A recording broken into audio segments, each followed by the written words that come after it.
Hello and welcome on in to the Little Ghosty Games channel. My name is JStation64 and I will be your GM this evening as we play Jammy Dodgers, a D&D 5e actual play. Currently doing a homebrew adventure leading into the spacefaring, ship-striding adventure soon. Hopefully soon. I am joined, as always, by 3 spelunking experts and the characters that they play. So let's meet them now and see how they are doing. Starting off with Ghost of Sunny. How are you doing today? I am doing very well, thank you. How are you? This fine Thursday. I am good. Yeah, Caroline heard the echo. There's a minor echo. I can hear it from somewhere. I know it's coming from. We'll do intros, and then if it's still persisting, we'll take a little break. How are you feeling about your adventure so far? Good. I'm playing Basque, who is a Tabaxi ranger, and we're on a boat called the Princess Donut. So, and we made some goblin friends. So it's all going well. Well, I say friends. Like, we did threaten them, so it was more of a light hostage situation. But we're all in it together. Yeah.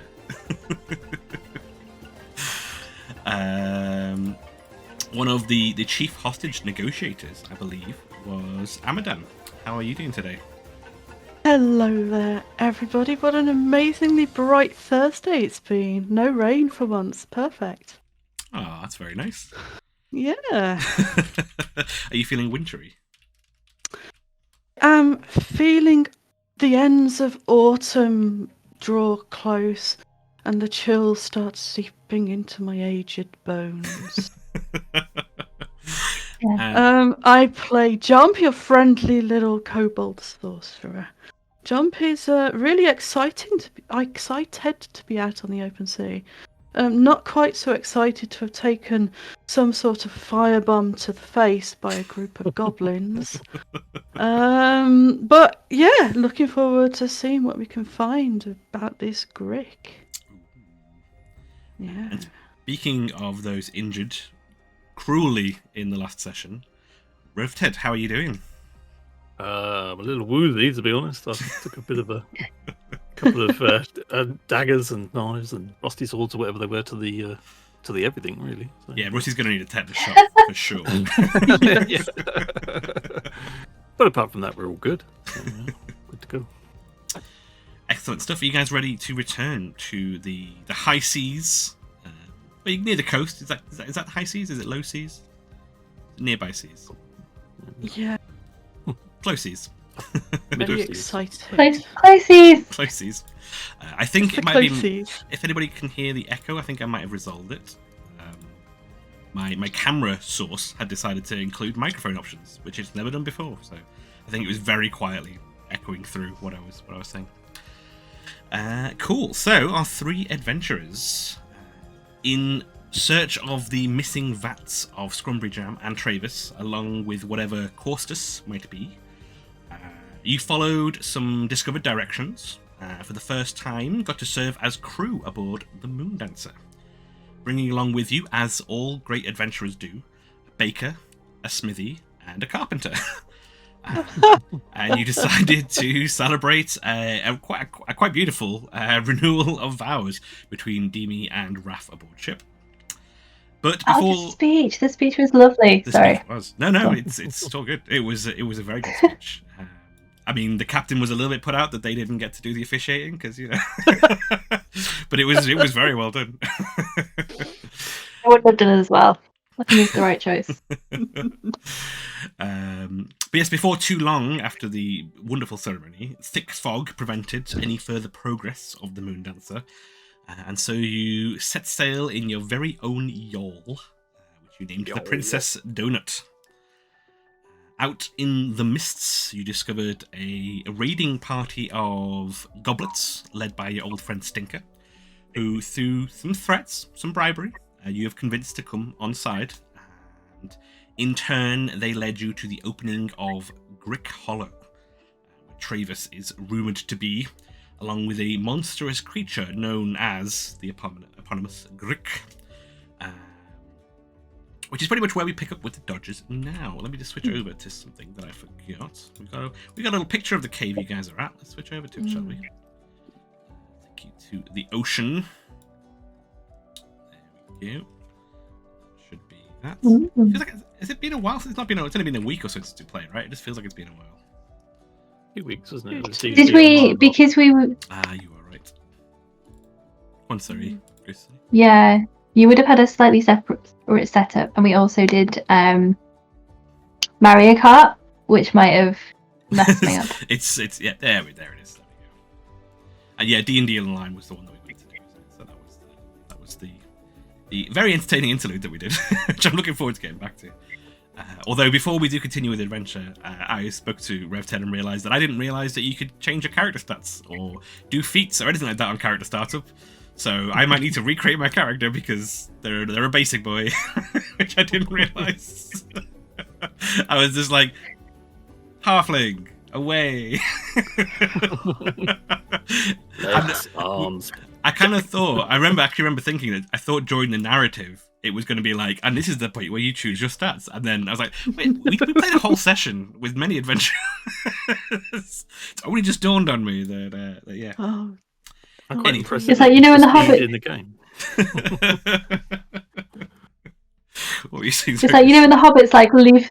I was gonna say it's like when the hobbits leave the Shire and they're just like stumbling around and they've got nothing, and then they get to Rivendell and then they're like, okay, armor, maps, supplies. You're just like, no, I was planning for a day out and it's just gone really wrong.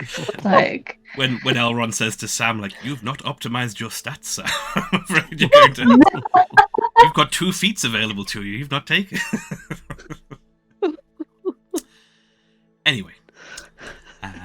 Back to the Jammy Dodgers. As you pull into the small rocky fjord, a putrid smell that has been lingering kind of intensifies. As you battle the waves to make a landing, you see coarse black rock, blistered and jagged, forming a kind of a rough shoreline above the waterline. Along which you can see long white fingers of the water like reaching up swells and stretching down with every wave. It's not an easy landing. There's no jetty here.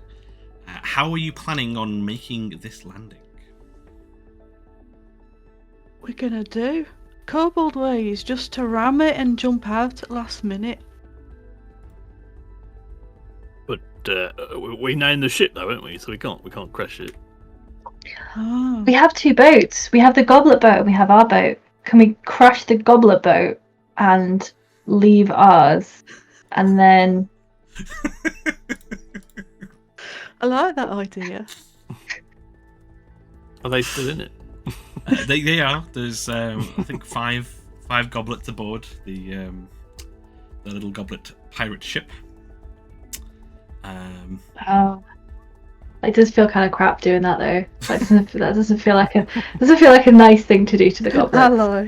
Is Is there some kind of less rocky area where we could perhaps moor? Yeah, let's say let's call that a nature check, I guess, just to assess the coastline. Unless you've got any other pitches for skills to use to assess where to land. Cooking. Oh, I'm not so good at nature. You're ready? Oh, I should do it. Sorry. Oh, yeah. Please, you do it. What did we get from Jomp? No, Jomp, go first. No. I feel like Basque was just sat playing with Sweetness, like the bow, like, oh, it's so beautiful, and then I realised, oh wait, I'm a ranger. I could probably contribute to this in some way. What's Basque? Let me roll. Watch me get a natural 1 now. Right, what are my abilities? Was it survival?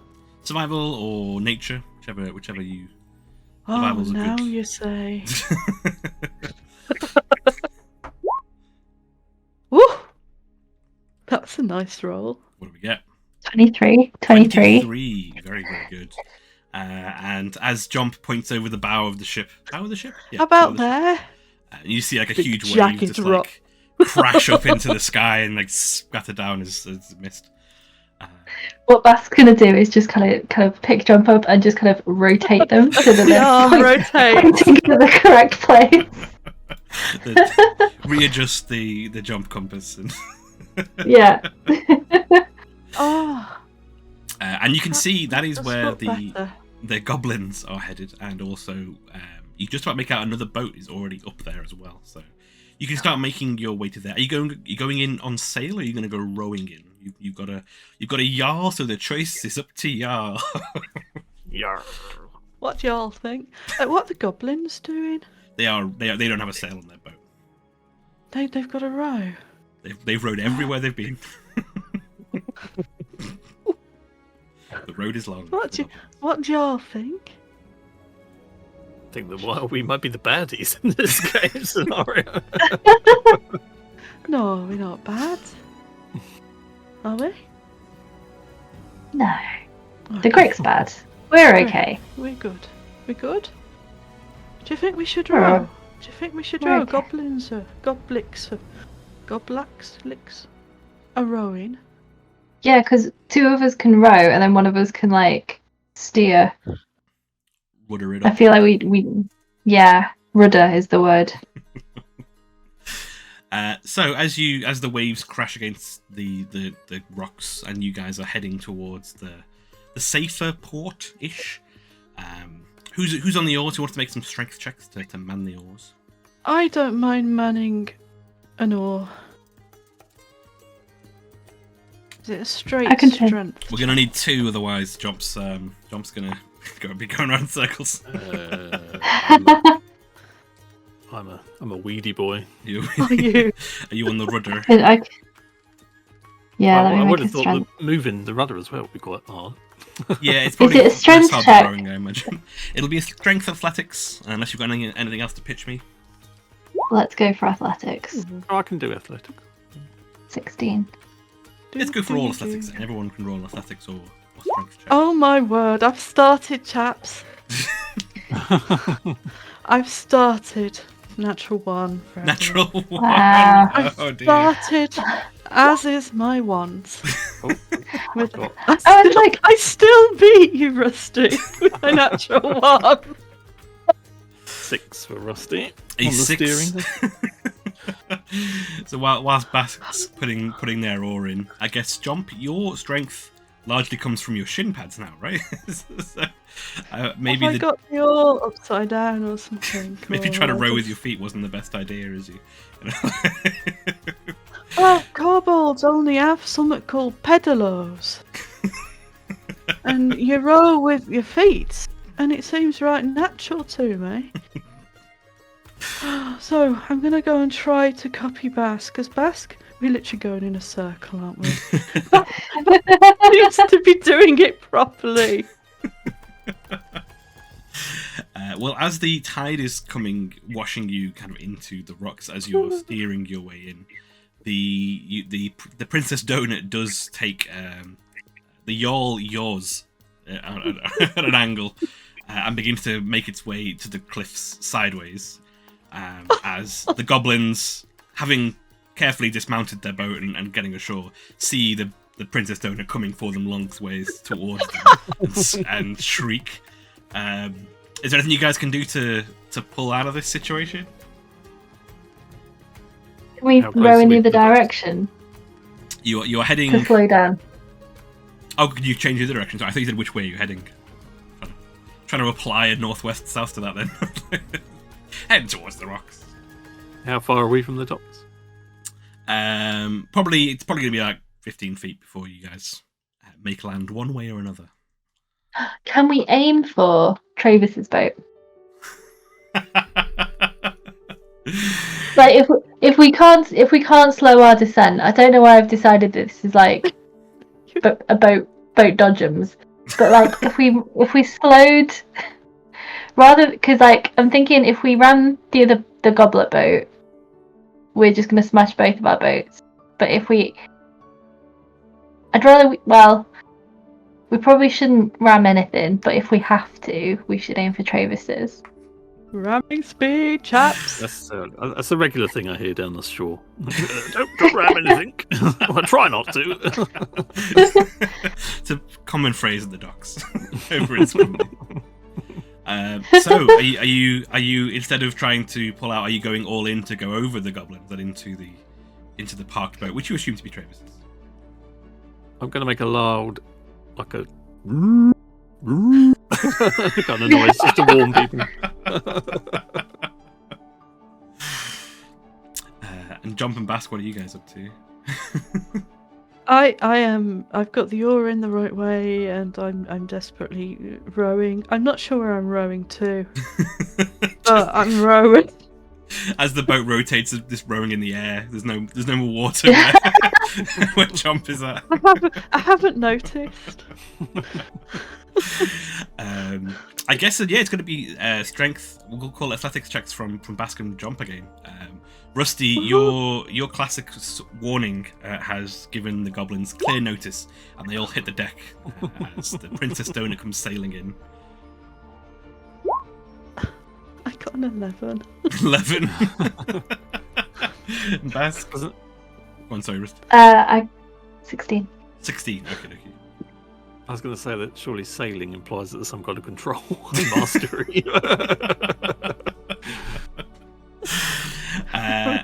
Well, where there were 2 boats, now is barely one. As the Princess Donut sails clear over the goblins and smashes into Traevous's, leaving the Princess Donut in quite the state. But you have made it ashore. You are alive and on land. Do you remember what we did with them 2 skeletons? Have we just done that with 2 ships? Is that what we are now? Well, I mean, I thought we were just trying to make some beautiful art installation. You know, we were still in the wedding mood, and you know, it was on a ship, so Beautiful. let's put 2 ships together. Princess Donut. I feel sorry for her. She'll be Mate. fine. It's, you know, I mean, obviously the water's normally on the outside, but it'll be fine. If that boat had jam on it, does that mean that it is now a jammy donut?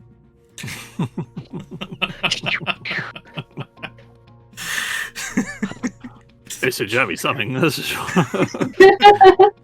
There are definitely parts of it that are jammed in places they shouldn't be. We've learned that much. That's true of every game, though. I think Traevous named his boat. You can inspect the wreckage if you want in a moment, see if you can find. I do. I want to have a mooch to see what it's called. I've never seen a completely wooden boat explode like that before.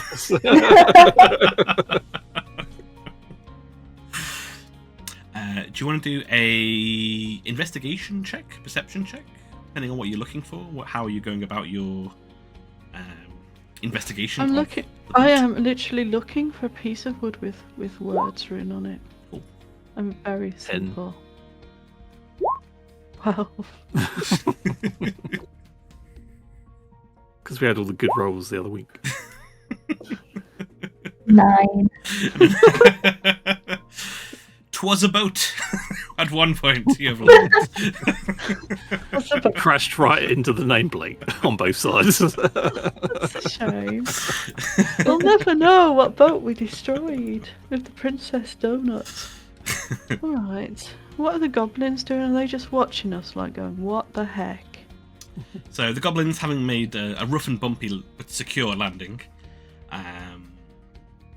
find themselves, as you do, on damp and stable ground.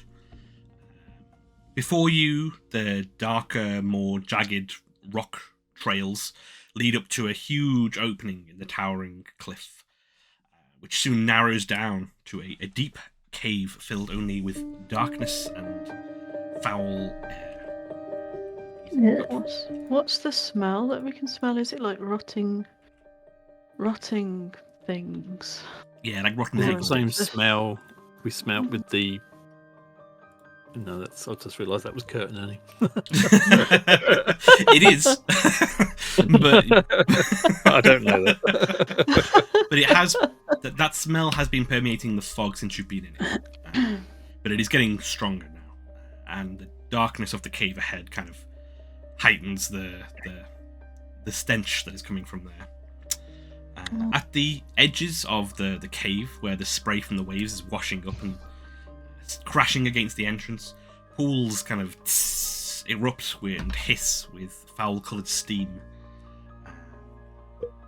as every wave that rolls in, causing the goblins to kind of shriek every time as they look at the large opening of the cave and keep like jumping away skittishly from these pools like every time a wave kind of touches it. Oh, what do you reckon? I mean, it smells right rank. It smells like toilets and. Well, I mean, you spent a lot of time underneath and in caves. Is it a usual smell for you, or? No, underneath in caves. You mean in the under? Oh no, it don't smell bad at all. Well, it depends. It depends where you are. I mean, if you buy the animal pens, then that can smell right bad.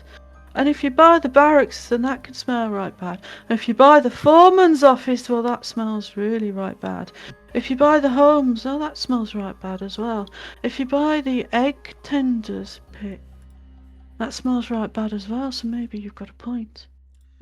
What's the foreman doing this? Creating these smells. Foreman knows stuff. You think building underground is just geometry and mathematics? No, you got to have the knowledge. You got to have the knowledge, and the knowledge, as everyone knows, invokes vast smells which cover the ground like some heavy mist. Like this, in fact. I thought it was just digging. So it's a new world for me. Maybe we could go there one day. Maybe. Well, there is a fair bit of digging. Aye, but not with shovels. No, that's for gnomes and others of such ilk. No, we use vast machinery.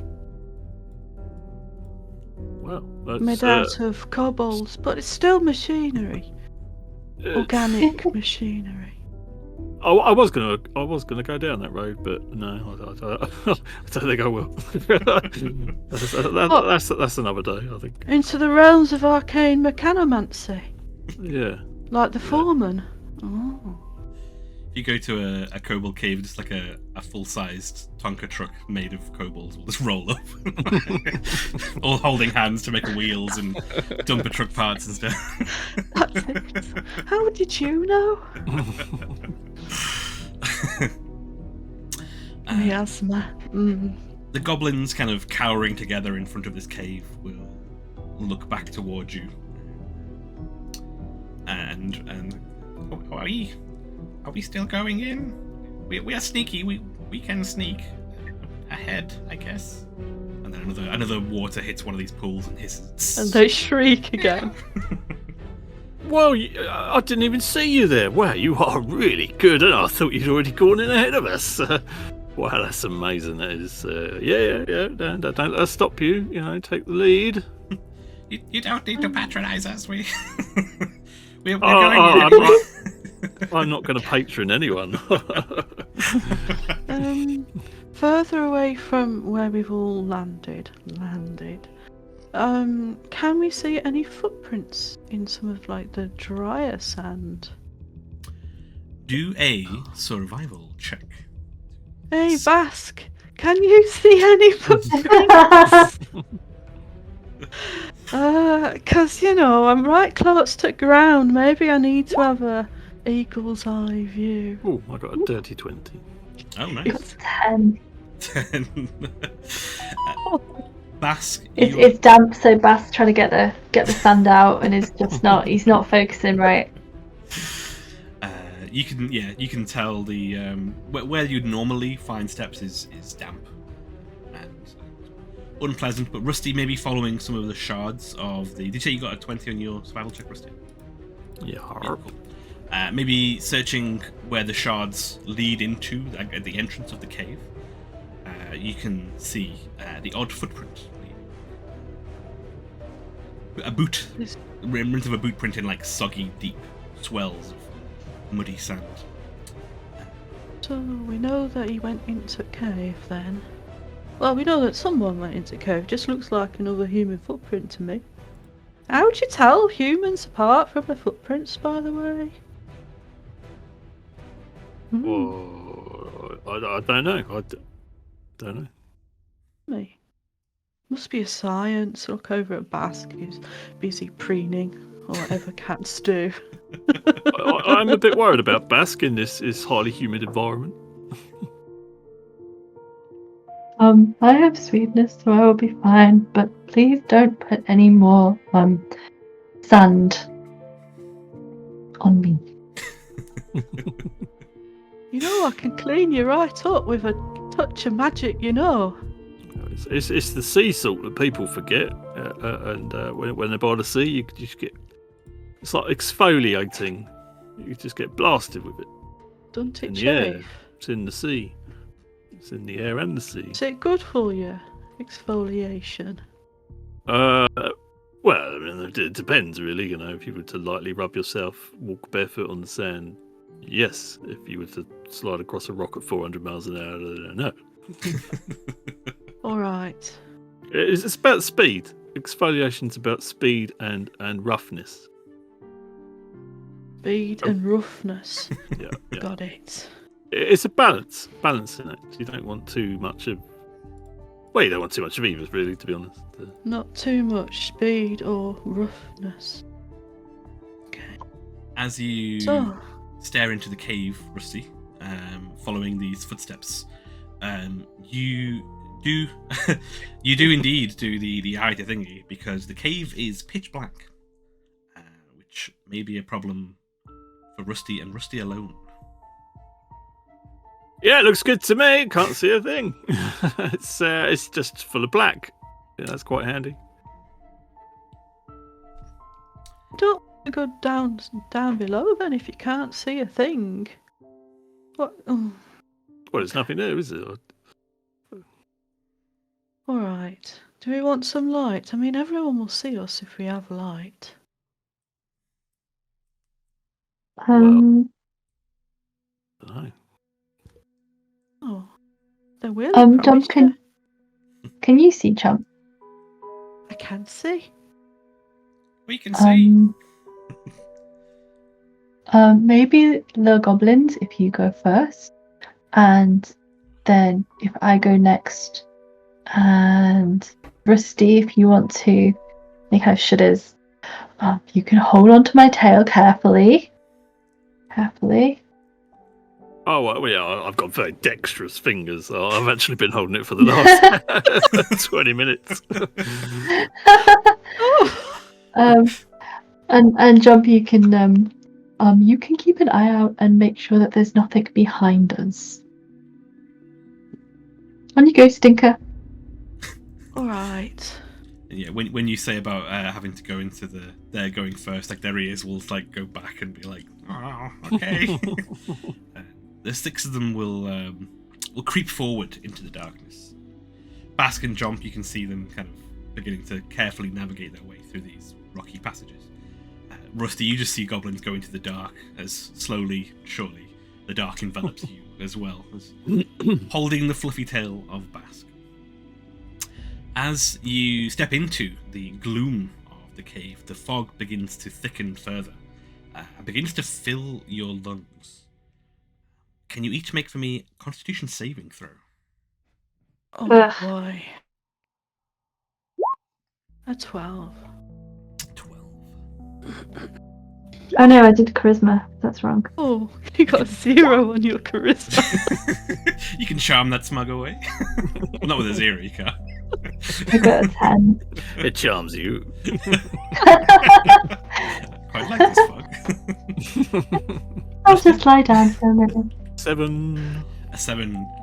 Rusty and Basque, you both take 2 points of poison damage. Ugh. You take 1 point of poison damage. Oh no, more damage. Okay, How's can I? Rusty doing, by the way? Just Good question. just Because- above half of hit points. Because you got really pummeled by the goblins. Yeah, I'm having a bad day, and I but it's alright. It's an adventure, innit? Just in a cave full of lots of floating eyes and weird smells, and I can't breathe, and yeah, that's all good. It's just a normal day, really, isn't it? So, can I? So there's two things I'm thinking I could do. Because I have the Swarm Master ability, I have either Mage Hand or Fairy Fire. So and I can summon swarms. So I could summon little cave bugs who could crawl along and light our way. Or can we use Wave Hands just like waft the fog away, creating a safe, breathable environment around us? You could do that for yourself, I would say. As Basque and Jomp, you look on and see the goblins, as they are also coughing. They tear off shreds of their reticent to call it armour, and tie it around as kind of very poor face masks, but they seem to be dealing with it quite well. Basque, you can indeed have a little... I don't know if you want it to look like a hand or whether it's going to look like a bizarre swarm of an insect in front of your face. Or... I don't know, like... Just a single I'm kind of seagull feeling like... As soon as we start choking, like, I don't know whether I'd rather see where we're going, because I feel like it was all very brave, but I feel like having a little light on the subject might also be quite nice. You could We don't have to. you could light up the most vulnerable looking goblin with fairy fire. Oh, Use him as a Oh. walking meat shield torch. No, I can summon a No. light for you if you want. I can do that quite easily. There's no cost to jump, right? If I recall. No cost. no, Does I it don't. have to be? Has it got to be attached to you, or can it just go wherever you want it to? I can attach it to you if you want. Can it fly like along, or are you going to no, make my it fingers has- shine? It has to be an object, so I could make your finger shine. Do the ET moment, kind of. Yeah. Well, Literal how glowing about thing. if you do the end of my finger like there, and then if I want it to go You're dark, asking me to pull your finger. yeah. I keep going into the bloody Ernie voice as well. I can't not do it. Oh dear. What colour do you want light to be? Oh, like a fuchsia kind of colour. What's a fuchsia?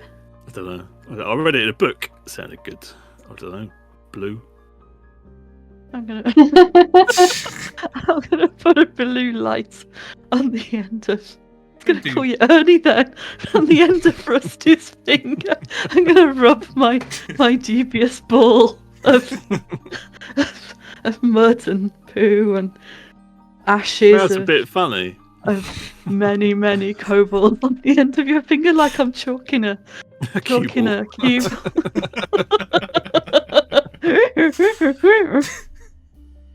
And it lights up. That is single-handedly the most impressive and disgusting thing I've ever seen. Hang on a minute. Hang on. Yeah. That's good, Days. I like that. Come in handy when you're doing the barnacles, you know. That's all of my ancestors on your tongue now. You're blessed. Does it work? If I do that, can you see it? No. If it is covered, it is unilluminative. As the go on, sorry, Rusty. Oh wow, that's awesome, Days. Thank you very much. You know, I've got to put my hand around the nearest goblin so it looks like the light's on them. Well, it's not hard to do.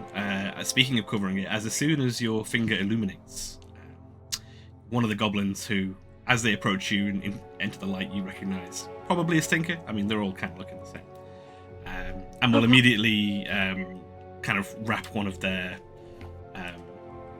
little tiny green hands around your finger to cover the light, and be like, "They will. It will see us if we are bright. It will see us."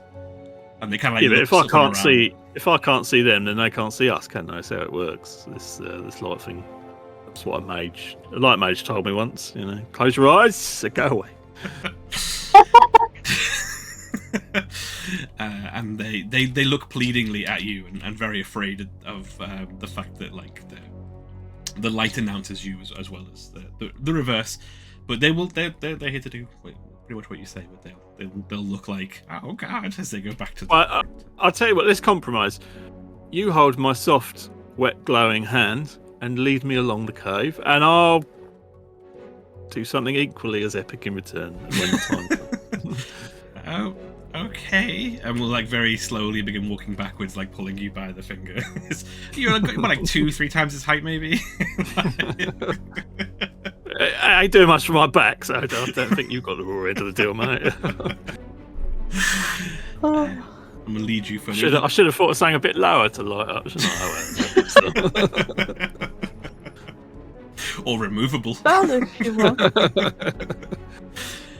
As you, the brief moment that the room was illuminated in blue and fuchsia, you could see that the cave was actually quite tall, quite open space with stalactites hanging down, glistening with sea moistness and the damp of the cave dripping,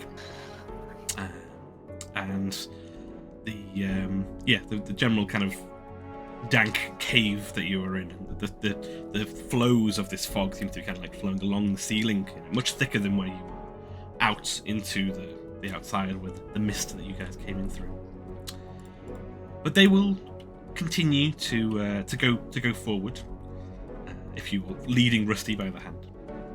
Is it flat, or are we going up, down? It is mostly flat. It's difficult to tell as it is an arduous climb. You spend a few minutes kind of slowly clambering over sharp rocks and eroded edges, winding through this rocky passageway. Stalagmites create like low hanging lines, and stalactites make little like fences that you've got to narrowly squeeze through as you're making your way through. The goblin's pointing out like which way to go, or just leading in the case of Rusty. Are we heading upwards out of this miasma at all? If anything, you and Basque will be able to see a bit clearer. The cave roof is getting smaller, and the fog is getting a bit thicker. I think we should be covering up our noses a little bit, and I'm going to attempt to do something with my clothing to cover up. Snout. Oh. What is Jomp going to do with the?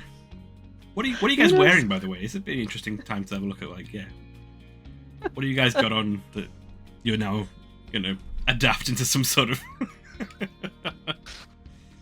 Oh gosh! A backpack and a smile.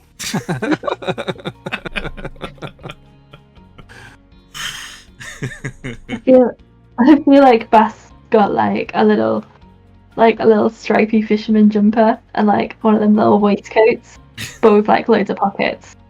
But I feel like he's probably got like a little handkerchief or something just like tucked in one of the pockets or in like his in the top of his shirt, like a little, not like a pocket square, but kind of like a pocket square. A little bit of fancy on the fisherman. Just a little bit fancy. That's so dapper. A fancy fisherman. Look. He's a dapper cat. Dapper chap. What about Jomp? What's Jomp rocking? Oh gosh, Jomp is rocking some robes. It used to be a sack of potatoes. And she's literally cut a hole in the top, 2 holes for arm, and she's tried to dye it red because everything goes faster when it's red. And she's got a belt wrapped around it to keep it on, and she's got another mini kind of vegetable sack that she uses for her belongings. And all she's going to do is literally get that sack, put it round her snout, and tie it at the back like some kind of horse's back. Feedback. Yeah. And how about Rusty? I think Rusty's still in his very tattered clothes, which now have extra sword stab holes, burn marks. 3 new Suspicious Ghostbusters stains. Yeah. Some bits of bone, undead bone meal. Oh, no. Are you destroying or adapting any part of your outfit to deal with the? I'm gonna see if I can rustle up some material off the back of my cloak or whatever's left of it. If there's some water, he's going to try and sort of wet it and then tie it around his sort of mouth and nose with his wet. As you reach down to wet it in one of the little kind of pools that are around, the goblin who is leading you by the finger will like quickly move your hand from one pool to another. I'd be like, not that one. And as you look closer, you have to look much closer because you don't have great vision where you're at. Yeah, you can feel maybe on your fingers like something like being really close to a fizzy drink, but not pleasant. Oh my gosh. Ooh. But instead, put your hand into the actual water, and then you can dampen it and fashion yourself a. Oh, thanks, my friend. I thought that one felt a bit tickly on the old didgeridoo thingies. Can I? Be careful. Oh, sorry. Go on. That was it. Go on, so. Oh, I was gonna say, having seen this, like Basque is gonna see if there's like a little pebble or like a little bit of sand, and just sort of like plonk it in the one that was fizzy to see what happens. You plonk the pebble in, and you see if the water on the outside of it whooshes up like you saw in the cave entrance as whenever the waves splashed. And the bit of rock kind of fizzles and then eventually hits the bottom of this little pool, stops fizzing. What was that noise? Sounded a bit weird. I don't know. Just kind of carry on. Not going to worry your blind ally with. Oh no. You do hear, speaking of water, a kind of faint white noise in the background. It sounds like it could potentially be either a buzzing or it's lighter than that, so similar to water perhaps. As the pathway begins to narrow, you get deeper into this cave and the fog gets thicker. How are you guys proceeding? You issued an order before, Basque, of I think you were taking point, but Rusty, I'm guessing, is now taking the lead with the goblins. Yeah, I'd like to think I'm now holding 2 hands, one each. You got 2 little goblins leading you. Yeah.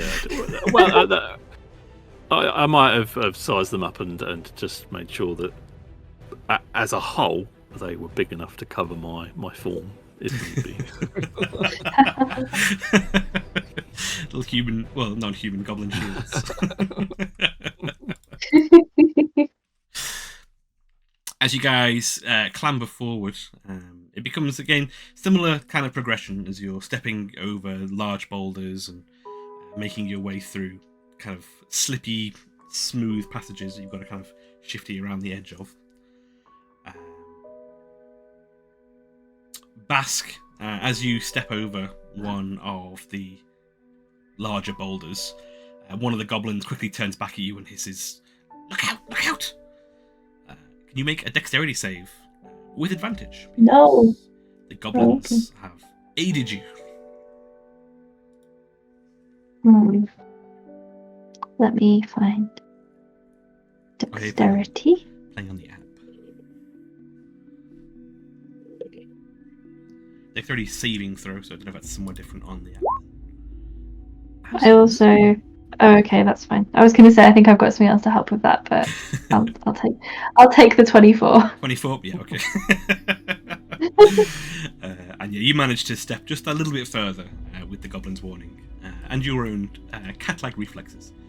As they point out another one of these bubbling pools, you and Jomp can see quite, like, when they point to it, you can see this, like a puddle of lemonade. It doesn't sound very menacing, but it's a puddle of lemonade. Watch out. Terrifying lemonade.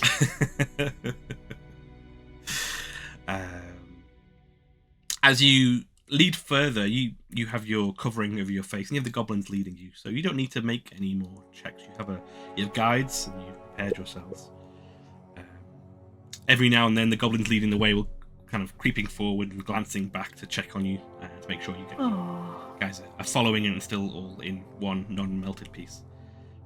You start pass around these slippy mossy rocks and the small bubbling pools of acid. In the distance, the hushing white noise becomes a little clearer, and you realise now there definitely is the sound of rushing water that you're hearing from somewhere deep further ahead. We're heading towards it. Sorry? Yeah. We're heading towards it. The fog is getting thicker and the noise is getting louder. Can we hear Traevous or anyone or anything other than the noise and the... You can do a perception check if Yeah. you want. Sorry, that's my tea. My cup of tea.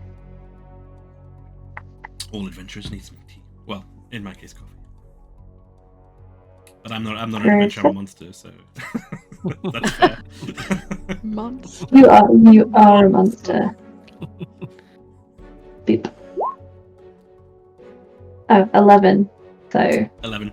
No, it's the sound of the dripping of the stalactites and the hushes of the goblins, but everything is trying to be quite quiet. That's the goblins at least anyway, trying to remain quiet.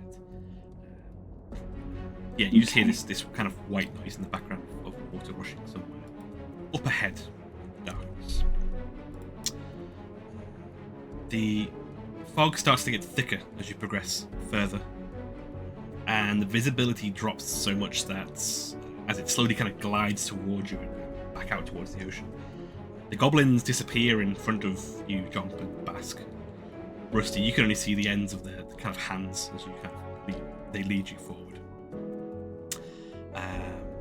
Are you guys going to continue at the similar pace? Are you rushing or slowing down? The goblins, can we pick up if their mood has changed or anything as we've got closer? You will be able to tell that they have. They seem a little bit more jumpy as the vision has gotten much lower. Sorry. Jomp and Basque, you guys can't see the goblins anymore. Probably Basque, you're in the middle. I guess you can just about see the back of Rusty, and Jomp, you can see just about see the back of Basque. Any changes what you're doing? I'll just move my hand sort of around my back and then just sort of hold it at my back just so that maybe see if they can see the light. Cool. You're giving a literal thumbs up to behind your back. yeah, I might do. I might use my glowing swarm bugs to almost so we're doing a little trail. So I'll send some ahead because they're fey. So I'll send some ahead to float, not necessarily in front of, but just over the goblins and between them. So it's kind of like little fog lights in between us. Shape of an arrow. Yeah. As they flit off, their individual lights aren't powerful enough to really cut through the thick fog that you were in. But Rusty is giving a faint blue glow. You can see a really soft hue of blue in front of you, Basque. Mm-hmm. And Jomp, you can probably just about make out a soft blue further ahead. Are you guys continuing on? I think I'm going to very, very gently take hold of Basque's tail. It's mine. I can't see very much ahead of me now, and I don't want to lose you. I got a clean hand. Well, that's okay. But you can tell that when you grab onto Basque's tail, he's fluffed up. He's not loving this. So he's probably even if your hand's a little bit sticky, he's probably quite reassured to know that you're still back there and haven't been picked up in the dark. Do you think we should hurry it along? Do you think we can, or do you think we risk falling off the edge of a vast crevasse. Well, I can't see a thing, so I can't really hurry along. All right. It's quite eerie at the end. Well, it's quite eerie when you can't see anything as well, but you know. Oh yeah. We should sing sea shanty. Does anyone know one? No, never since sea before today. Well, been on sea before today. Unless you count the vast underground wine dark seas of the below. I ain't never seen that. Where wine comes from. Yeah.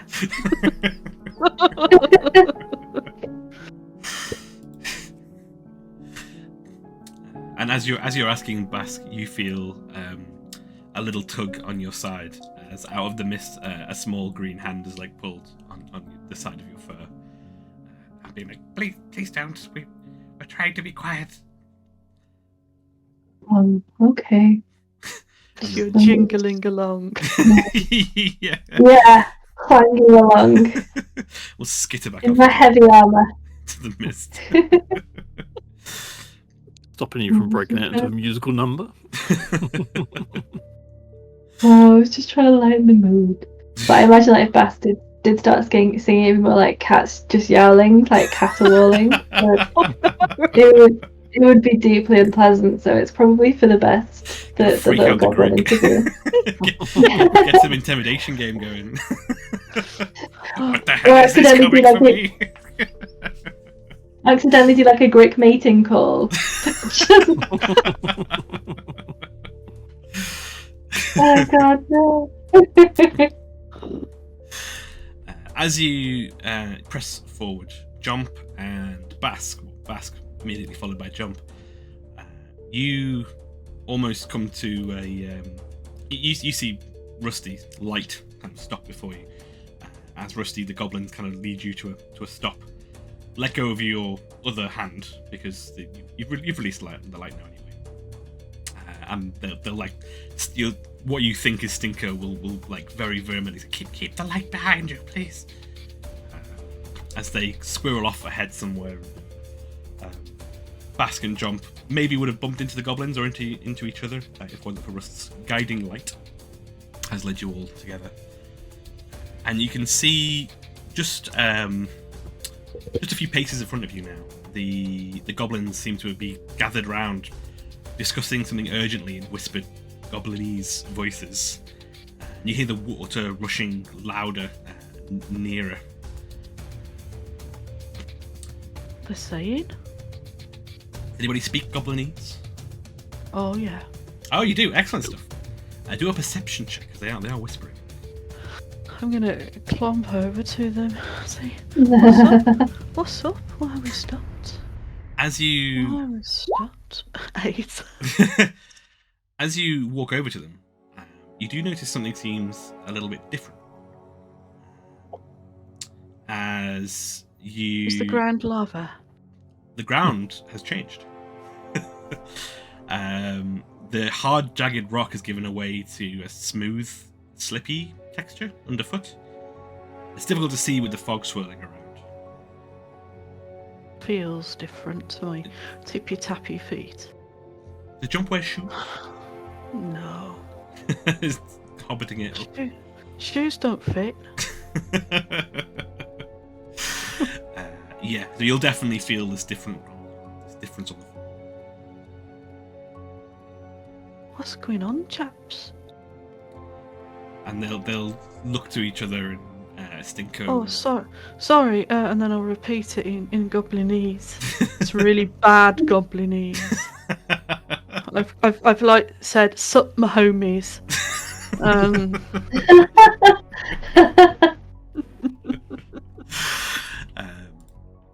And they'll be like, something smells different. I think we might be near. What, the Grick? Have you noticed floor's different? My peeps.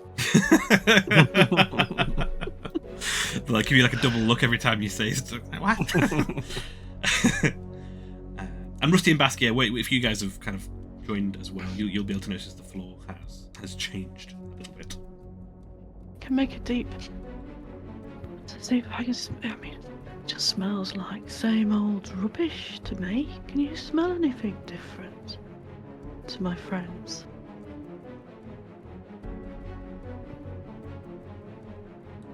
Anyone doing any sniffy checks? Oh, sorry, I thought you meant the goblins. I thought you were asking. Yeah, me too. Jomp's friends with the goblins now. Doesn't need Rusty and Basque. What was it? Perception? Perception. Oh. Oh no. Natural 1 for a 4. Natural 1. As you sniff in strongly, you get I could just smell poo on my finger. That's all I can smell.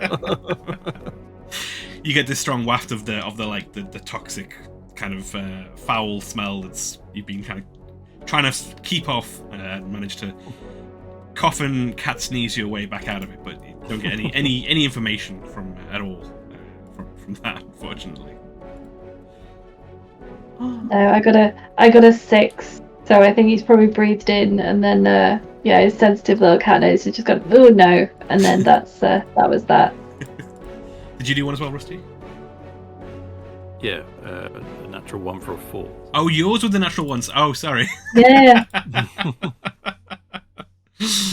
And yeah, as you again, you take this deep whiff in. Maybe as a human, slightly less skilled at you got a smaller nose, so it gets trapped in there a little bit. And as you maybe sneeze and cough, maybe trip a little bit and fall to the ground. And Oh no. looking at where you've landed, where you feel your hand on the surface for the first time, the floor seems to be covered in a slime and feels textured, almost like fish scales. Oh no. I don't think this floor is floor. What? Hmm? Can I pick at the floor with the tip of my spear? What do you mean? I wouldn't do that. As the tip of your spear, it pierces the floor, as it would any kind of skin, and you notice the ground wibble from as you pierce it. As your eyes follow the rift, you can see a line almost through the thickness of the fog of the slime and scales kind of leading off, and up in front of you for the first time through the mist you see it in a space just wider, a bit further ahead. You can guess is a towering silhouette in the dark mist of a monstrous creature, towering like a sandworm, kind of lurking in the middle of this wider chamber. The goblins kind of following your eyeline as you look, see it too. Their eyes go wide as they see this form stumbling and reaching backwards, grabbing for their rusty thrown together weapons. What are you guys doing? How far onto the surface did we move? Was it quite far, a little bit? What? Oh, you got a nat 1, right? You did not notice when the change happened between rocky floor and. And I still can't see anything, can I? Well, it depends on what you do with your hand. Oh. Wasn't meant to go that way, but there we are. We've arrived there. I'm going to. Well, I'm still not. I'm going to still be checking out the service, I think, just to make sure. Cool. Oh yeah, 'cause you're touching it, aren't you? Scritching it with my lit up finger. So has this ripple moved forward and it's just drawn our eyes up? It kind of thing. it rippled. It has not moved since, but it has led your eyes on a trail of Led our eyes. a shadow that once you've seen it, you realise leads to this tower in the middle of some form. Are we standing on something big?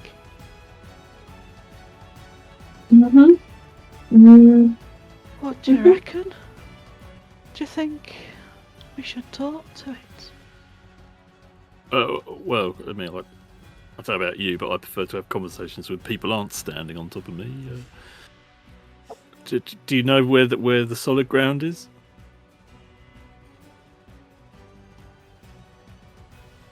No clue.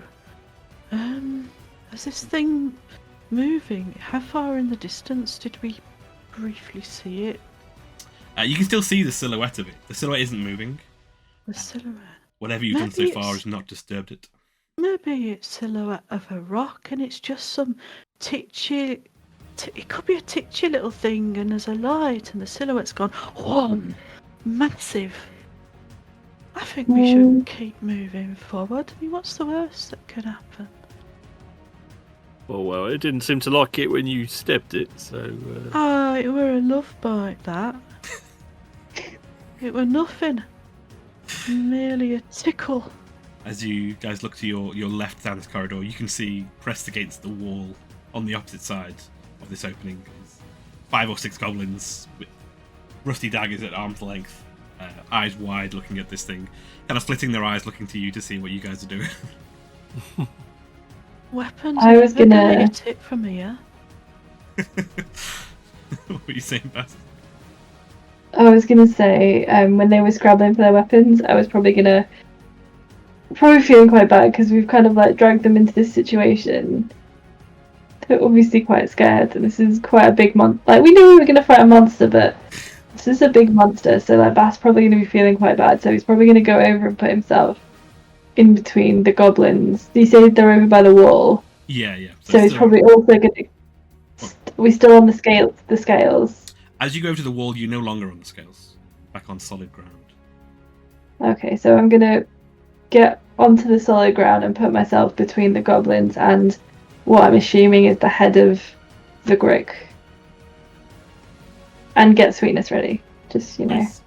Just so you know. Just reassuringly pat Sweetness. Just to check she's still there. She's still ready. And Jomp, you'll hear whispers coming from their direction being like, is it asleep? Can we just run now? Rusty. Hey, do you want to come with me and have a look, see what it is? Yeah. You know that I can't see anything. Like, nothing. Oh, that's gonna be right. Oh no, Basque, wanna come with me and have a look, see what we think of it? Jingle, jingle, jangle. Oh, okay. Can I give a health potion to Rusty before we go? And then, yeah, kind of like give him a health potion, and then try to not jingle jangle, but we'll follow Jomp on their insane mission. We ain't doing it like normal people, no. We're doing it like this. Invisible. Oh. The pair of us. Oh, am I invisible as well? Yep, 2 sorcery points to make us both invisible. Nice. Can I? Now the question is, do I take off my heavy armor so I don't make a noise? What I would say is that there is a heavy sound of a waterfall right by. Okay, cool. I'll keep my armor on then. Sweet. Phew. Just tightens it back up again, like it's not going anywhere. It's a good job none of us saw you immediately start stripping. Invisible! Hey, but naked! It was just waiting for the opportunity. Really sadly puts the clothes back. Oh, so let's not walk on its back then. Can we try to walk on pieces of floor that are not composed of creature. Yes. As you step forward on proper solid ground, you step out into the larger cave area, chamber kind of area, and the fog suddenly thins. You can see that it's pushed around the outer wall of this chamber. The fog kind of runs around on the back wall of this open space, with being pushed from the air from a waterfall that you can now see to your left. In the clearer mists here, you see in the center of the room is a huge serpent-like creature, bigger than Thimble. Its long, scaly red body ends with 4 mandibles, octopus-like tentacles that run from a wicked, curved beak at the center that's big enough to crack open a man's helmet in two, a warrior's helmet in two. It is indeed the Grick, terror of Grick Hollow. It now lies motionless, half impaled on a stalactite, a huge gash across its chest, stained in green blood. Can I poke it and see if it's alive? You poke it, and a little tiny bit of like flesh, like jiggles, but then it's flesh jiggles. That's a different image in my head. I'm now confused. Sexually. There's a lot of tentacles in the room. So Bass probably gonna like very cautiously creep up to like its face, not too close, and be like, hi. And it's got a single kind of lifeless eye just lists sideways next to its beak. Do I just hear this hi out of nowhere through the cave? Is it dead? Is it actually dead? You can do a medicine check if you want to, or a nature check. I don't want it to be dead. Hello, Grick.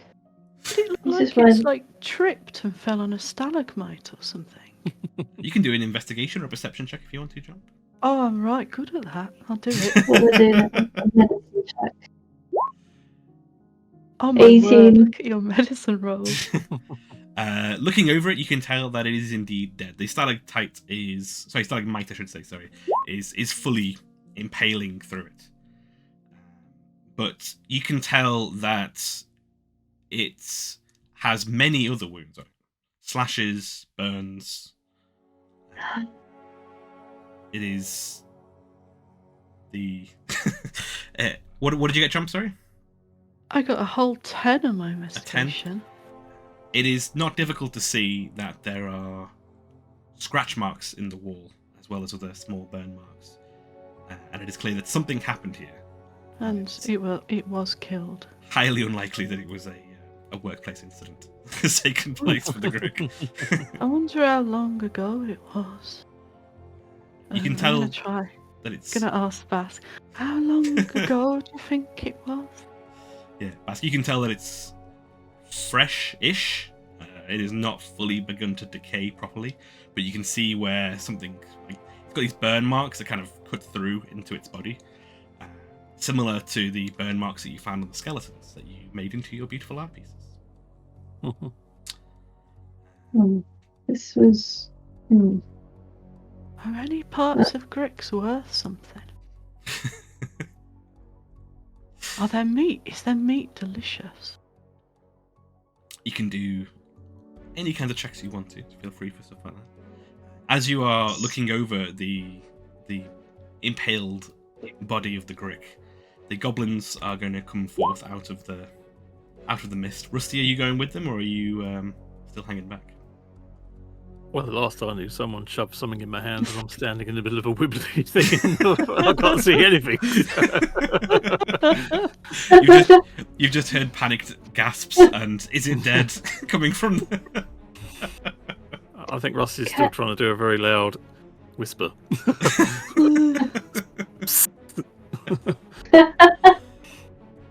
And you'll hear the goblins shriek one by one as they leave the mist in front of you. Not helping things. Sorry, Ghost, is there anyone So, like, Basque gonna, like... So you said there were scratches on the walls. Are these the scratches of the Grick trying to escape? Like, the wounds and the burn marks? Is it another creature that's inflicted them, or is it something more, like, humanoid? It's going to be a investigation check, or if you can pitch me anything else to try and find that out. I'm going to take an investigation. Yeah, my nature's the same, so I'll go for investigation. 13. As you're looking around, the goblins kind of come up to you and jump and kind of gulping as one with startling speed and stealth, immediately begin to dart back towards the entrance of the cave. Stinker stops nearby you and says, "Hi, so we have reconsidered our offer. We didn't want to meet the Grick, and we definitely don't want to meet whoever it is who did that to the Grick." He puts a gold piece back into your little paw and closes your hand around it. But my main man, my stink dog. This is in Japanese. There's lots of gold to be made. Lots and lots of gold, enough to warm your man cave pad. But from here until next payday. We have quickly realized that maybe being gold-plated goblets is not what it's cracked up to be. So, good luck. And he will scamper off in the direction of the flowing fog and the faint daylight. How did you see me? Yeah, sorry. I'm checking myself now. He'll put the gold piece in the middle of the room and run away. Gold-plated goblets. They've just shouted that to the room because they have decided that this is too much. So I rolled a 16 on cook's utensils. Are you looking to cook some Gricks brick? Edible. Oh no. There will be a large amount of edible flesh. However, as you come to extract it, it's not fresh. I'm just considering. Don't need to be fresh with the right spices. 98% of living beings, that is true. Sorry, that is false. Sorry, I should say sorry. Cook it long enough and add enough spice. They never notice. Important health disclaimer, this is not in a factory. But in this fantasy setting, yeah. It is true. You should always eat Grick. Wherever you find it. It's edible in any state. That's going to be my next t-shirt. Eat Grick. Picture of a Grick on the front. Eat Grick and scare goblins. So it were killed. Hey, Rusty. Goblins have all gone, so I'll hold his hand. Feel a cold, now an invisible little thing's sticky, holding my hand. sticky hand. Just compelled into the... You just hear a very girly sort of... That's my hand you're screaming about. It is a bit sticky. Because it was inside a dead Grick.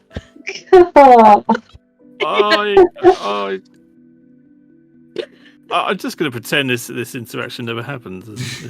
We're never going to talk about this ever again. Come on. Come on. Bathed let's go in this blue light now, you see this horrible scene of a huge, monstrous tentacle monster impaled on a stalagmite. So having adventured a little bit, like, I wouldn't say that Bass had an adventure, I'd say one thing that he has learned is that it's always helpful to have a little canteen of water, not just for drinking, but for washing. He's going to silently washing just pass. Jomp. Yeah, or washing your hands after Joseph's going to give his tail a little wash. He's going to give Rusty the No, I canteen hadn't so he touched the Grick before I touched your tail. I would do that to you. Oh, that's all right then. Yeah, I wouldn't. I learned. Don't stuff my hand inside innards, then touch Basque. Do not. What did you get I on your will not. investigation check before, Basque? Sorry. Forgot what I was supposed to be investigating, to be honest. You're trying to find out whether it was a creature. Can't remember. Oh yeah, Nature that check, was was it. it, or a... Oh no, it's a 13. Oh, could I have had a nature check? Yeah. Oh no, that's the same. It's fine. Let's stick with investigation. Looking around, you are. I mean, you as a hunter, I guess. I don't know how much experience Basque has with animals, killing other animals. Is that something Basque's seen a lot? He probably would have through his family and their murdery bounty huntery ways. You threw your family. They threw me. No. But Wait, you're a murderous bounty hunter? I thought you were just cannon no. fodder for trolls. yeah, that's why they threw me. I was not very good. But I did not have sweet the murderous bit, or the bounty bit, or the hunter bit? It was kind of an across the board failure. So. Oh, well, that's all right then. You know. Maybe you might mention that sooner. You know. It's mostly our gain, isn't it? So I'm quite happy. Right. But the goblins have got a point that whatever killed this is not going to waste 2 seconds on us, is it?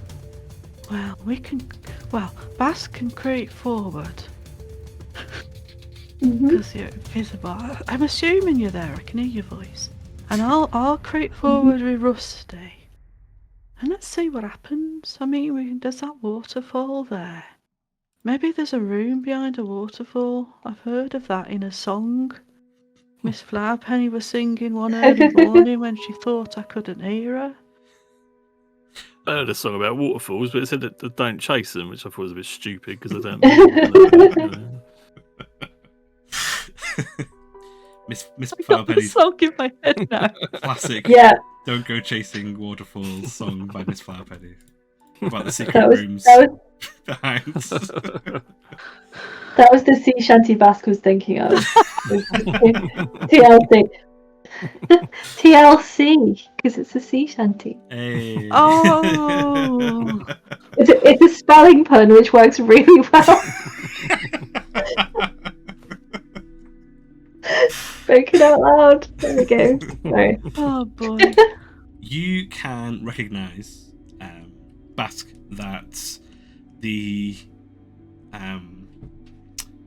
Grick was not killed by weapons. It was killed by the wounds are kind of more like torn. They look like more like claws than blades. But it doesn't look like a wild scrap. They look purposeful. Oh no.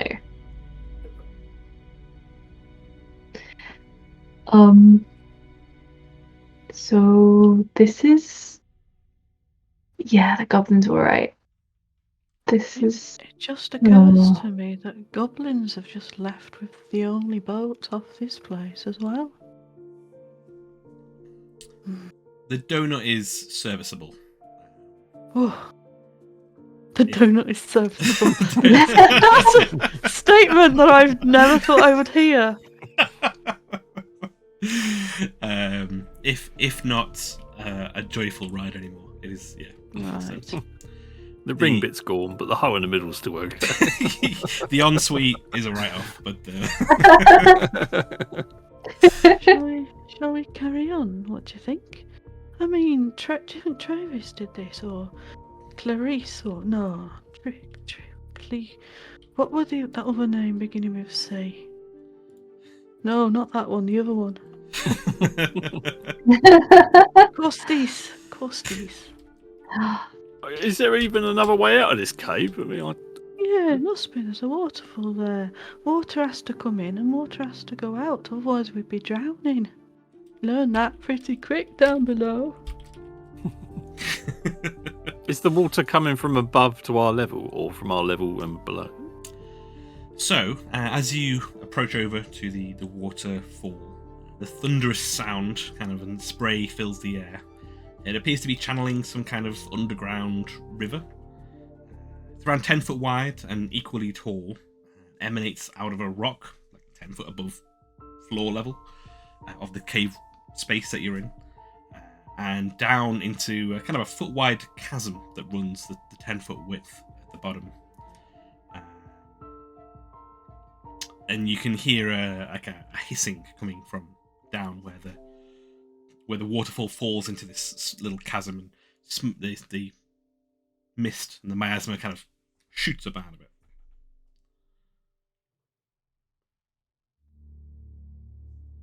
Do you want to do some perception checks?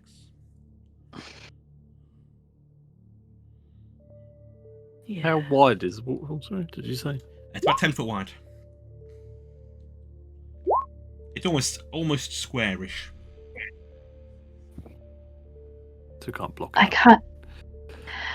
I kind of want to repeat my experiment with the pebble and see if there's like maybe a larger boulder and just like What have we got for yeet it into the hole. 11. 11.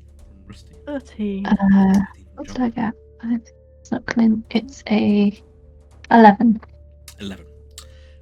Rusty and Basque, you can, as the songs foretold, see what looks like maybe a bit of a space beyond the waterfall.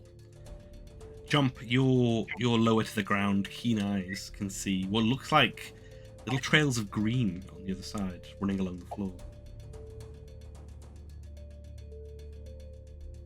There's no trails of green where we are. Oh, there'd be green. What could be green on floor past waterfall? Should we go and have a look? Okay. Who's going? Can we walk around, or is it like you have to jump across? Yeah, the waterfall is wider than the whatever gap's behind. You have to go through the waterfall. What? Sorry. Oh, Mage Hand. Can I use Mage Hand to make a little umbrella for myself while I go into the waterfall? You can do whatever the equivalent effect of a hand over your head while going through a waterfall can do. Absolutely certain. Mage Hand, like a little umbrella.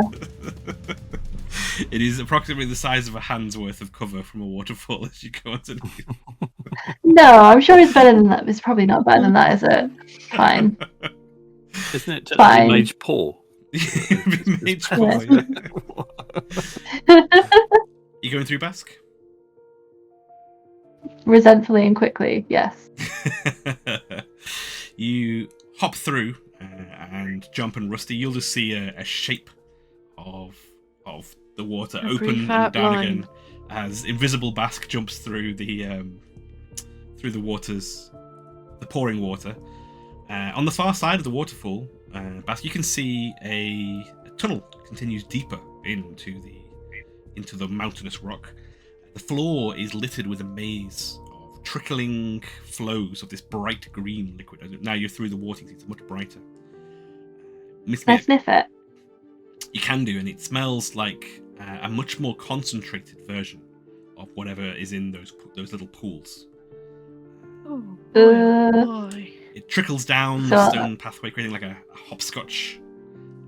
Really? With clear spaces that you could perhaps kind of like hop your way along, going further up the trail. The trails themselves pour over the edge into the same gap as the waterfall. You can, as you look back over, maybe see this liquid and the water combining, fueling, creating this fog that's kind of shooting out, curving its way around the cave and down back out to the ocean. Oh, I don't like it, but I'll shout to Rusty and Jump to be careful. There's more of that stuff. Is it extremely dark still? Yes. Although, Basque, you will notice a a flicker of light in the cave ahead. Ooh. I will lead Rusty through. You're gonna have to be careful where we step, Rusty.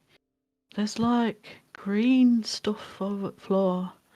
And it doesn't look like normal green stuff that you can eat. This looks a bit... Ugh. Right, so, yeah, okay. Completely dark floor, not step on the green stuff. Got it. Yeah. As you come through, Rusty, you can actually very faintly see this stuff. Almost very, very faintly glowing. You can see like the outlines where these tracks are. That's beautiful. It looks like a tree on the ground, like growing. Has anyone tried licking it yet? Oh, not yet. Why? Looking at Basque and shaking his head at me. No. No. The Just no. no. I've got the no from Basque. Basque would live with you eating the Grick stuff. The decaying Grick flesh. We'll draw the line at acid. Alright, I trust you. It does look faintly wrong, doesn't it? Oh, there's a light up ahead, you said. Is it bright enough for me to be able to navigate over the green bits? You'll be able to see where the green bits are. You won't be able to see where you're going properly. The light that is up ahead is a small flicker in the distance. It's not bright enough yet. Is my finger still on? If you want it to be, it's your call whether or not you are illuminating yourselves as you go further ahead. How far? What's the radius on the light from my finger? 60 feet, I think. Jump. No, quite far then. 20-foot radius. Oh, And then massively overestimated by me.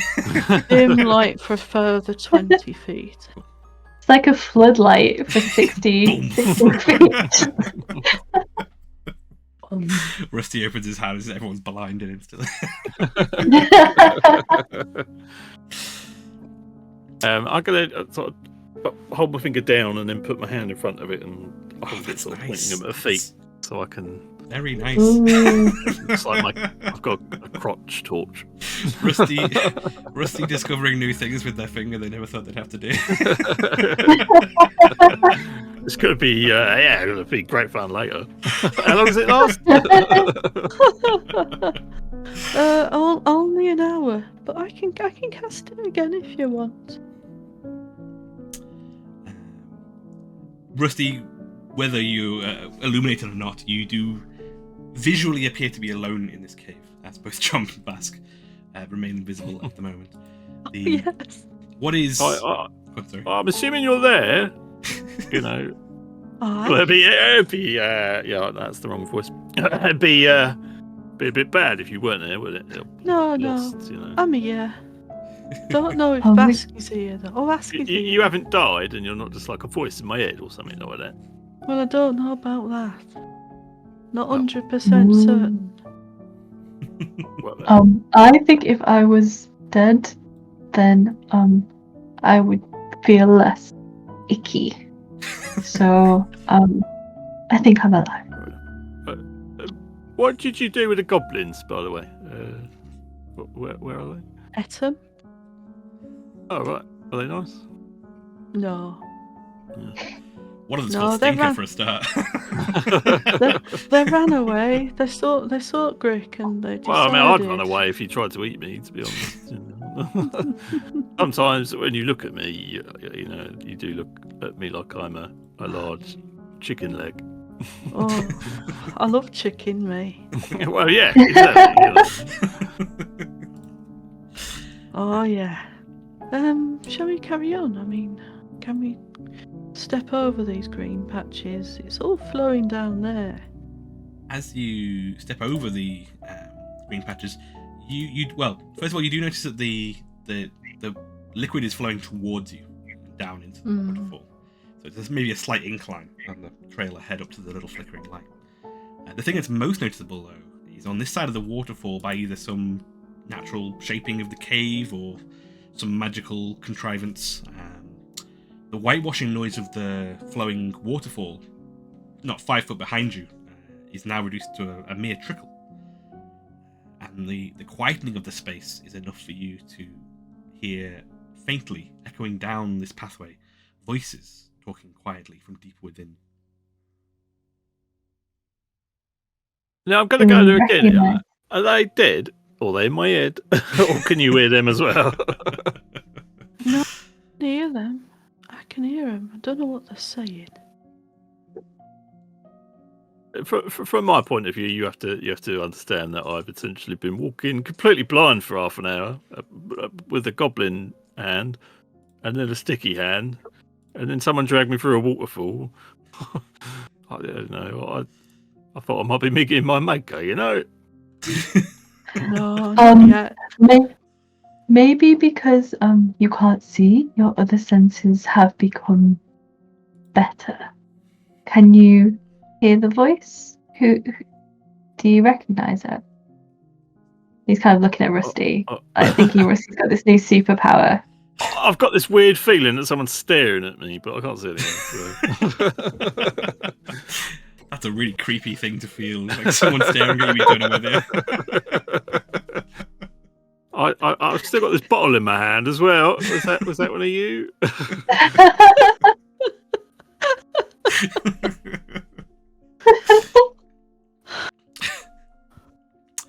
All right, shall you? Do I understand the voices? You can recognise them. It's too far away to get clear. They are speaking closer. Calmly, though. There's no shouting or ranting. What are we gonna do when we find Traevous? I Murder. hadn't thought murder. Murder most foul. Oh, I hadn't got that far in my plan. All right, murder then. All right. Yeah, well, all right. Murder implies that that we're bad. I thought we said we weren't bad. But... Maybe, and then exactly the same way as you say murder. Justice. Basically, murder by another name. Well, could we? Are you firm on the murder, or could we? Could we compromise with like maim? Maimed is a similar word. I did. Okay. I'm trying to think of other words that Beginning with M. Yeah, that we could do to Traevous. Ma. Him. Ma. Misunderstand. There we go. I'm going to come in at misunderstand. I've got you up at murder. Can we meet in the middle? Malign. We could malign his character, although he doesn't have a very good character back in Scrumberry. So you find Traevous sitting on like the necro throne in this chamber up ahead. You're like, you are of ill character, sir. Your word cannot be trusted, I say. Thou art a rapscallion.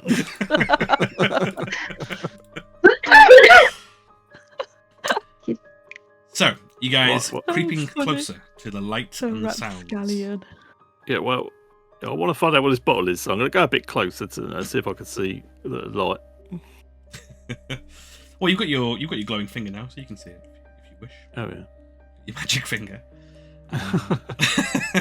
So he sticks his finger like this side, and then he realises he can't see anything, so he sticks it that side, and then he finally works out he can shine it like a torch. Does it have a label? Like a little spotlight. Yeah, you will recognise that you have either have or have had, I can't remember, one of your own. It is. I think I used one. It is a bottle from the Cap and Quill. It is a health potion. That makes more sense. It's the one that Basque popped into your hand. I just clicked. There's a few cat hairs on the bottle. Yeah, that makes a lot more sense now. I'm not going to lie, it's not the first time I've woke up in a dark room and someone shoved a bottle in my hand, but I've learned my lesson not to drink it. So I know what it is. What does it do? Is it 1d8? 2d4 plus 4, I think. Am I right in that? La potion of healing. It is. You like it when you've got to search something and the internet just comes to a complete halt. Oh yeah, I can search for that whenever you want to, apart from when you need it. 2d4 plus 4. I got a natural 1 and a 2. Plus 4, so 7. Oh, yeah. Want any guidance on that? You know what? You got a really bad roll last time. Give it another roll. I'll give you advantage on your potion. Your potion coffee. Eating. I think I must be the only person in the world who tries to talk themselves out of eating. Well, no, I'm not happy with that. I'd like some more, please. I'll give it another go. Yeah, I just can't type that quick. Oh, sorry. Oh no, I've done that even more wrong now. Yeah. What'd you get? Yeah, I don't know. It didn't work. Hey, you're rolling d20s here. Hold on a sec. Oh no, hang on. I've just put 2D. Oh, you can press up and it brings back the last command. The singular 2D version. Oh my god! Now I've got 2 1s plus 4, so I've actually got less. We'll call it the 7 and line it to the fates. That's what Rusty's getting. Maybe like when they were off on the ocean, like some of the salt water got into the health potion, so it's like diluted. It's more like a whatchamacallit, a homeopathic remedy where there's like some healing ability left, but it's not strong. Yeah. With my empty healing thing, could I try and scoop up some of the green glue? Yes, you can do. It'll take a moment. He's flowing towards you, so if you put the vial in the jar, this green goo slowly begins to kind of thick, mucousy liquid begins to slowly overflow and pour into the jar. And I guess you're very careful as you put the stopper on and don't get any on you. unless you're trying it even out. Yeah. Yeah, no, he's very careful. Are you doing anything about the label on the front that says potion? Nope. Excellent. So, you continue to make your way past the winding mess of trickles of green foul liquid up to this soft flickering light ahead, and the voices grow louder. Ahead of you, you can see the tight tunnel that you guys are currently in opens up again to another wider space. A lantern hangs on a hook near the exit to this tunnel into the room, bathing the cave entryway that you're in and the room ahead in an amber light. The path doesn't enter straight on to this space. It seems to be on the left-hand side, and the part of it that you can see from the tunnel where you're at. You can see the edge of what appears to be a huge pool of this green liquid, which is slightly overflowing and running towards the cave and down past the path that you've seen it running down. In front of this green glowing vat, you see the silhouette of a figure. And there are voices from the green glowing room echoing out. Are you listening in? Yar. I think we should. Mm-hmm. As you do the thing where you poke your heads out 1, 2, 3 over each other around the corner, you hear the familiar voice. My lady, please, you must bear with me. I've been bringing you every last scrap of Scrumberry Jam there is. Different voice responds. Excuses, Traevous. Excuses. Tell me, why should I keep such a minion around if it cannot do my bidding? You can see the nervous body language of the silhouette of Traevous, playing with his hands and shifting as he talks. I've brought you all of the Scrumberry Jam in the whole of Scrumberry, Caustice. But if I were to get some more gold from you, maybe like we agreed, then maybe more. You fail me and you ask for more? Are you guys doing anything whilst you're listening? Silent surprise. Where's the voices coming from? You said we'd do the left. Further Is there in any the way room. we could creep closer to us invisible ones? So the invisibility lasts for an hour. Yeah. You can We've still creep got forward if you want to. time. I would not recommend it, Rusty. I would like to. Who is visible. I take it I can see, though, enough to move around. Yes, this entryway, the tunnel is, you can see now. You still can't see Jomp or Basque, but you can see the silhouette of Traevous basked against this green kind of pool up ahead. He is talking towards, I would say off camera, he's talking towards where you can't quite see, essentially. May I Convenient. creep forwards and have a look while they're talking? Basque, are you going with, or are you staying in the cave? What's the noise levels like? It is very quiet here. You just hear these two voices and the quiet rippling noise of the lantern. I'm probably gonna cowardly not creep too far, because I think that, like, I feel like Bass knows how noisy they are, and we don't know what's up ahead, and recognises that Jomp will have more chance of successfully sneaking without me, who I don't think has passed a single stealth check that we've rolled since we started this campaign. Okie dokie. So Jomp, It's a tough lesson well learned. You creep forward as the conversation continues. Yeah, I'm gonna lift the hem of my robe up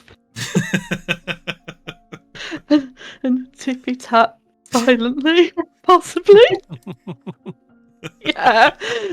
Oh, I'm gonna lift the braces that are wrapped around my knees up as well, so they're not likely to trip over me.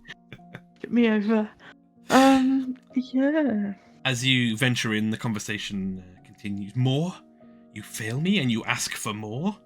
Well, the thing is, you see, I'll be able to make more once I've got certain things set up, and I can make sure that you'll never be out of jam again once I've got it being. And how long would that take? As you enter the room, Jomp, you can see is this large glowing green pool in the center of the room. Isn't actually a pool, it's more of a moat wrapping around a raised platform, maybe a stone platform, maybe 1 or 2 foot higher than the rest of the room. Traevous is on one side of this kind of platform, on the in his groveling position. A handful of kind of wide steps lead up to this. It's only a couple of foot up to this platform.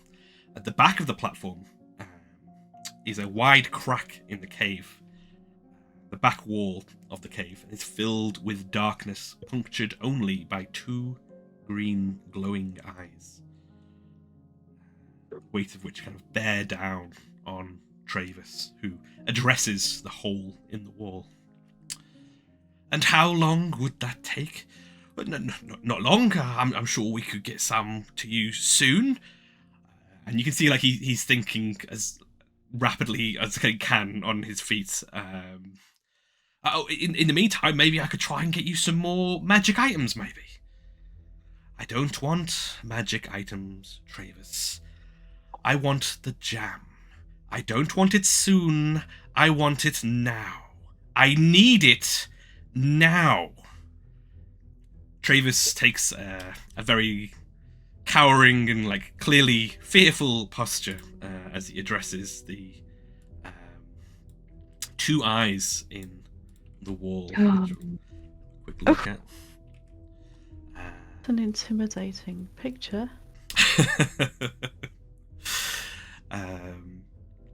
He's gesturing wildly with his hands as he's trying to scrape the last bits of his charisma up. Well, the thing is, you see, my Caustice, my lady, sorry, I should say, silence. The silhouette of Traevous immediately tenses up, not making a noise. And he kind of just freezes in place as you all see his silhouette against the green light. It seems your foolishness is greater than even I ever imagined. Tell me, who are your friends? And that's where we're going to leave it for this week. Oh boy!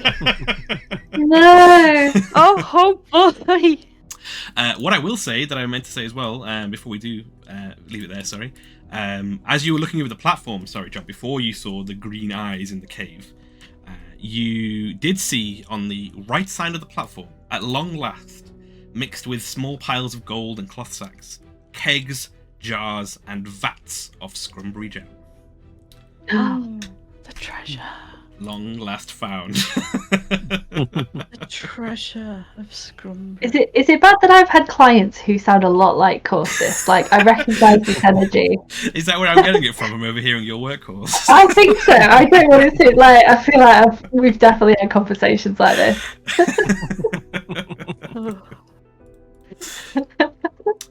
Well, there you go. In Grick Hollow. How are you guys feeling about it? It's just hollow now, isn't it? It's just the hollow now. Yeah. Caustice's cauldron. Finally, oh, that's nice. Caustice's cauldron. Finally caught up with Traevous at long last. I like to think from Rusty's point of view that he still thinks that Jomp and Basque are next to him. What this is going on? Oh, that's the last shot is of Rusty being like, "It's okay, guys," like to himself. in the cave. What do you think of all this then?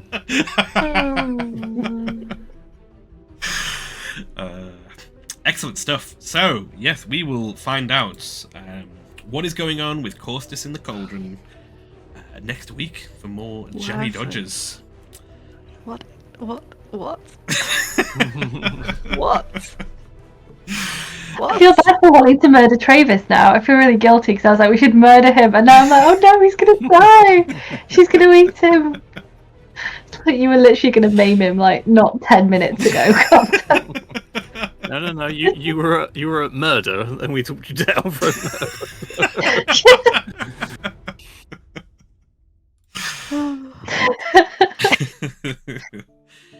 Risking my conscience. Get you guys into a bunch of murder hobos yet. the great fall of the Jammy Dodgers from like the most adorable adventurers in the world to just being like graphic murder hobos.